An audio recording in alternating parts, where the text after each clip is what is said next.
Cinematic world presenting Arctic.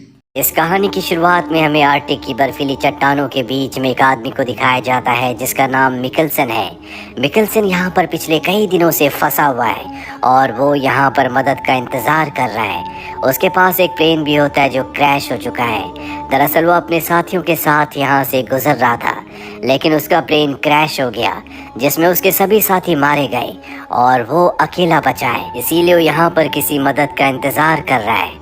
उसके पास एक छोटी सी मशीन भी होती है जिसका हैंडल घुमाने से आसपास अगर कोई भी हेलीकॉप्टर होगा तो उससे उसका संपर्क हो जाएगा। पर कई बार ट्राई करने के बाद भी उसका कोई संपर्क नहीं हुआ, क्योंकि ये बीहड़ ऐसी जगह है जहाँ पर कभी कोई नहीं आता। यहाँ पर उसने ऊपर जहाँ पर बर्फ़ कच्ची होती है वहाँ पर मछलियाँ पकड़ने के लिए छोटे छोटे फंदे लगाए होते हैं। उसने कई सारी मछलियाँ पकड़ ली है और वही मछलियाँ खाकर वो अपने आप को जिंदा रखता है। मिकलसन अगली सुबह ऊपर चट्टान में जाता है जहाँ पर वो अपनी मशीन को एक बार फिर से ऑन करता है, लेकिन आज भी उसका किसी से कोई संपर्क नहीं होता।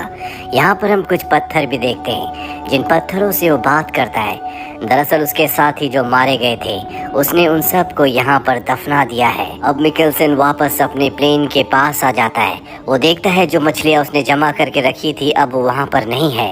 मिकलसन को लगता है कि ज़रूर कोई उसी की तरह सर्वाइवर होगा, पर जल्दी उसे वहाँ पर पोलर बेयर के पैरों के निशान दिखते हैं। वो समझ जाता है कि यहाँ पर कोई पोलर बेयर है जो उसके ऊपर भी हमला कर सकता है, इसीलिए वो भागकर अपने प्लेन के अंदर चला जाता है। अब मिकलसन के दिल में एक और डर है और वो डर है पोलर बेयर का, जो कि बहुत ही खतरनाक होते हैं। किसी तरह से एक रात को प्लेन के अंदर पोलर बेयर के डर से गुजारता है। अगली सुबह वो बाहर आता है और देखता है कि चारों तरफ तूफानी हवा चल रही है, लेकिन फिर भी वो अपनी मशीन को लेकर चट्टान के ऊपर जाता है ताकि वो किसी से संपर्क कर सके। और जब वो मशीन के हैंडल को घुमाता है तो उसमें ग्रीन लाइट जल जाती है, जिसका मतलब ये है कि आसपास ही कोई हेलीकॉप्टर है। पर चारों तरफ बर्फ की वजह से उसे कुछ भी नहीं दिख रहा होता। तभी वो देखता है कि उसके सामने एक हेलीकॉप्टर है। उसने एक फ्लेयर बनाया होता है, वो उस फ्लेयर को जलाता है और अब हेलीकॉप्टर ने उसे देख लिया है। हेलीकॉप्टर उसकी तरफ आना शुरू कर देता है, पर यहाँ पर हेलीकॉप्टर तूफान की चपेट में आ जाता है, जिस वजह से वो हेलीकॉप्टर क्रैश हो जाता है। मिकलसन भागकर हेलीकॉप्टर के पास जाता और देखता है कि हेलीकॉप्टर के पायलट की मृत्यु हो चुकी है, लेकिन उसमें एक लड़की भी थी जो बहुत बुरी तरह से जख्मी है। और अब मिकलसन हेलीकॉप्टर के दरवाजे को तोड़कर उसके ऊपर उस लड़की को लिटा देता है, क्योंकि वो उसकी जान बचाना चाहता है। और अब मिकलसन उस लड़की को खींचता हुआ बड़ी मुश्किल से अपने प्लेन तक ले आता है। वो उसे प्लेन के अंदर ले जाता है जहाँ पर लड़की को होश आ जाता है। वो उससे बात करने की कोशिश करता है, लेकिन लड़की को इंग्लिश नहीं आती और जो लड़की की लैंग्वेज होती है वो मिकलसन को नहीं आती। मिकलसन देखता है कि उसके पेट पर एक बहुत बड़ा जख्म है जिसमें वो स्टिचेस लगाता है। लड़की एक बार फिर से बेहोश हो जाती है, जिसके बाद मिकलसन उसके लिए एक नोट लिखता है कि मैं जल्दी तुम्हारे पास वापस आऊँगा। वो उसी के प्लेन के पास जाता है जहाँ पर पायलट की डेड बॉडी होती है। वो उस पायलट को वहाँ पर दफना कर उसके ऊपर पत्थर रख देता है, जिसके बाद वो हेलीकॉप्टर को चेक करता है जहाँ पर उसे आर्कटिक का एक मैप मिलता है, यानी कि इस मैप के सहारे वो यहाँ से निकल सकता है। साथ ही उसे कुछ जमे हुए नूडल्स और एक स्टोव मिलता है। पिछले कई दिनों से वो कच्ची मछलियाँ खा रहा है और अब क्योंकि उसके पास स्टोव है इसीलिए वो खाना पकाकर खा सकता है। मिकलसन को वहाँ पर उस जख्मी लड़की और पायलट की फोटो मिलती है। उन दोनों के साथ एक छोटी बच्ची भी होती है। वो समझ जाता है कि ये एक परिवार है और अब मिकलसन की वजह से पायलट की मृत्यु हो चुकी है, क्योंकि उसी को बचाने के लिए पायलट अपने हेलीकॉप्टर को उस तरफ लाया था, जिस वजह से उसका प्लेन क्रैश हो गया और उसकी मृत्यु हो गई। मिकलसन के दिल में इस बात का बहुत गिल्ट होता है। अब वो सारा सामान लेकर अपने प्लेन में आ जाता है। तभी बाहर से उसे कुछ आवाज़ आती है और जब वो उस जगह जाता है जहाँ पर उसने मछली के लिए ट्रैप लगाया था, वो देखता है कि उसके फंदे में एक बहुत बड़ी मछली फंस गई है, जिसे लेकर वो वापस अपने प्लेन के अंदर आता है और स्टोव जलाकर वो नूडल्स और फिश बनाता है। पिछले 6 महीनों से वो कच्चा खाना खा रहा था। दरअसल वो पिछले 6 महीनों से यहाँ पर फंसा हुआ है और आज 6 महीनों के बाद उसने पहली बार पका हुआ खाना खाया है।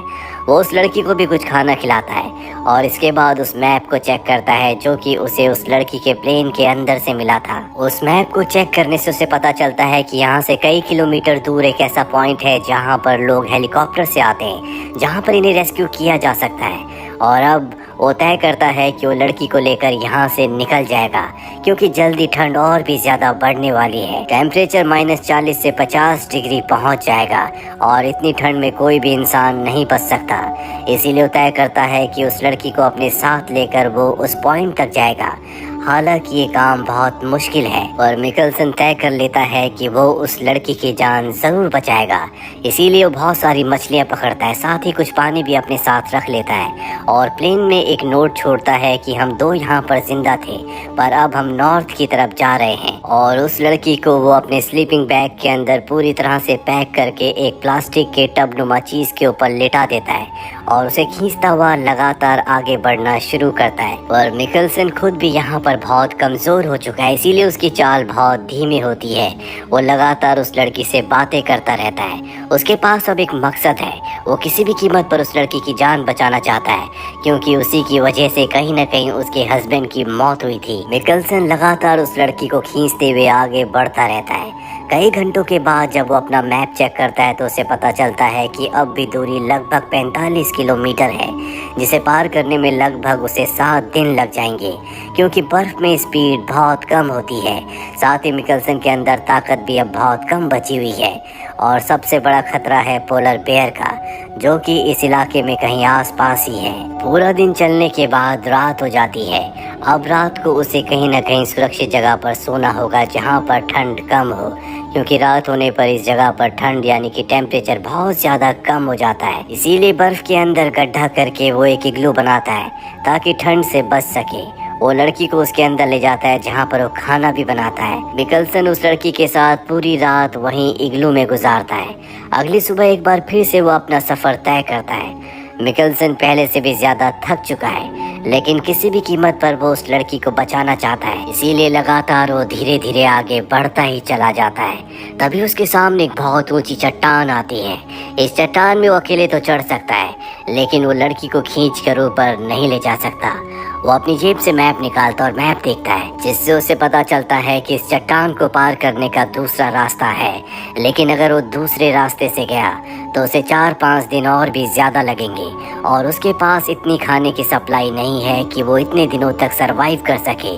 इसीलिए अब उसे चट्टान के ऊपर लड़की को खींचते हुए लेकर जाना ही होगा। अब सबसे पहले वो खुद चट्टान के ऊपर जाता है और वहाँ से रस्सी से वो लड़की को खींचना शुरू करता है। वो धीरे धीरे उसे ऊपर खींच रहा होता है, पर तभी अचानक उसके हाथ से रस्सी छूट जाती है और लड़की घिसटते हुए वापस उसी जगह पर पहुंच जाती है।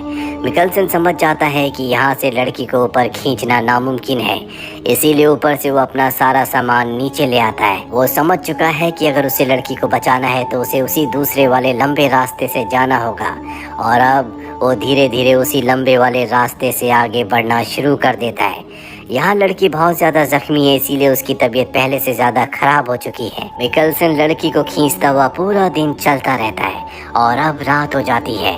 रात होने पर उसे कहीं न कहीं शेल्टर लेना होगा, क्योंकि रात को ठंड बहुत ज्यादा बढ़ जाती है। साथ ही पोलर बेयर का भी खतरा है। तभी चट्टानों के बीच में उसे एक छोटी सी सुरंग दिखती है। वो समझ जाता है कि ये पोलर बेयर की सुरंग है, लेकिन अब उसके पास इसके अंदर जाने के अलावा कोई भी रास्ता नहीं है।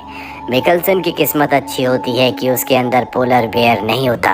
वो लड़की को लेकर अंदर चला जाता है, जहाँ पर वो खाना बनाता है, लेकिन अब उसका गैस भी खत्म हो चुका है, यानी कि इसके बाद वो पकाकर खाना नहीं खा पाएगा। दिन बीतने के साथ मिकल्सन की मुश्किलें बढ़ती ही जा रही हैं। अब जब मिकल्सन गुफा के अंदर होता है, तभी उसे किसी के गुर्राने की आवाज़ आती है। वो समझ जाता है कि बाहर पोलर बेयर है, और तभी पोलर बेयर अंदर आने की कोशिश करता है, लेकिन मिकल्सन किसी तरह से उसके पास जो फ्लेयर होता है उसे जलाकर बाहर फेंकता है, जिससे पोलर बेयर डर कर वहाँ से भाग जाता है। मिकल्सन डर के साए में पूरी रात गुजारता है। अगली सुबह जब वो बाहर आता है तो पोलर बेयर वहाँ पर नहीं होता, इसीलिए जल्दी से वो लड़की को लेकर इस जगह से निकल जाता है। कई घंटे चलने के बाद उसके सामने एक बर्फीला तूफान आ जाता है। बर्फीले तूफान से बचने के लिए उस स्लेड को जिसके ऊपर उसने लड़की को लिटाया होता है, वो उसे अपने सामने कर देता है और लड़की को पकड़कर वहीं पर लेट जाता है। कुछ देर के बाद जब बर्फीला तूफान शांत हो जाता है, वो देखता है कि वो पूरी तरह से बर्फ के अंदर दबा हुआ है। मिकल्सन उस लड़की को भी चेक करता है। वो देखता है कि उसके मुंह से खून आ रहा है। वो उसके घाव को चेक करता है जिसमें अब इन्फेक्शन हो चुका है। वो समझ जाता है कि लड़की का बचना अब नामुमकिन है, क्योंकि उसके शरीर में किसी तरह की कोई हलचल नहीं होती। इसीलिए वो तय करता है कि वो इस लड़की को यहीं पर छोड़कर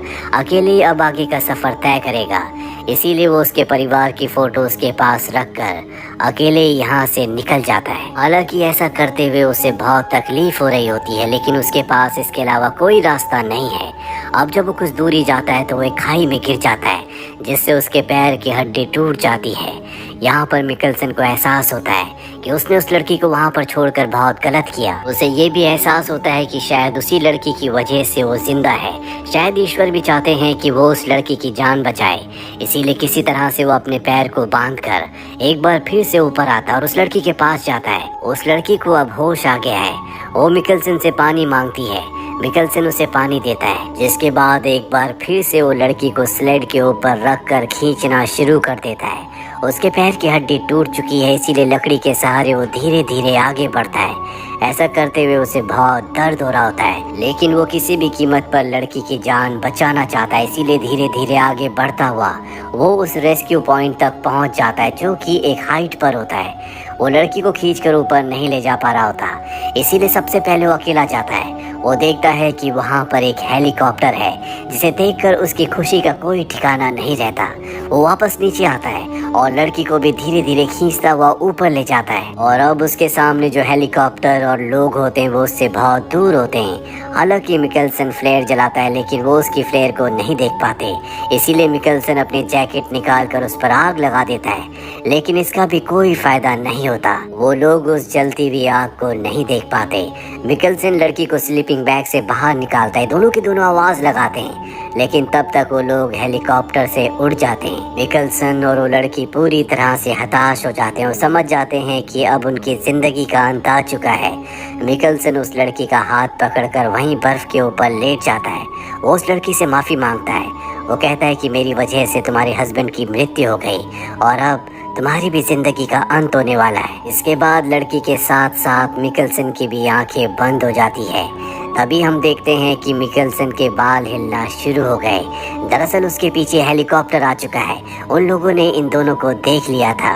वो दोनों इन दोनों को रेस्क्यू करने के लिए यहाँ पर पहुँच चुके हैं, जिसका मतलब ये है कि इन दोनों की जान अब बच जाएगी। मिकल्सन पिछले कई महीनों से आर्कटिक की बर्फ की पहाड़ियों के बीच में फंसा हुआ था, लेकिन कभी उसने वहां से निकलने की कोशिश नहीं की। पर जब उसने देखा कि लड़की की हालत खराब है और वो अगर उसे यहाँ से नहीं ले गया तो उसकी मृत्यु हो जाएगी, तो उसने रेस्क्यू पॉइंट तक आने का फैसला किया। इसीलिए कहा जाता है कि अगर हम अच्छाई करने की कोशिश करें तो हमारे साथ भी अच्छा ही होता है।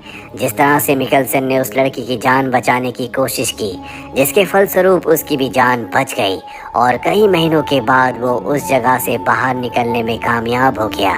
तो ये थी पूरी कहानी फिल्म आर्कटिक की। उम्मीद करते हैं कि ये कहानी आपको पसंद आई होगी।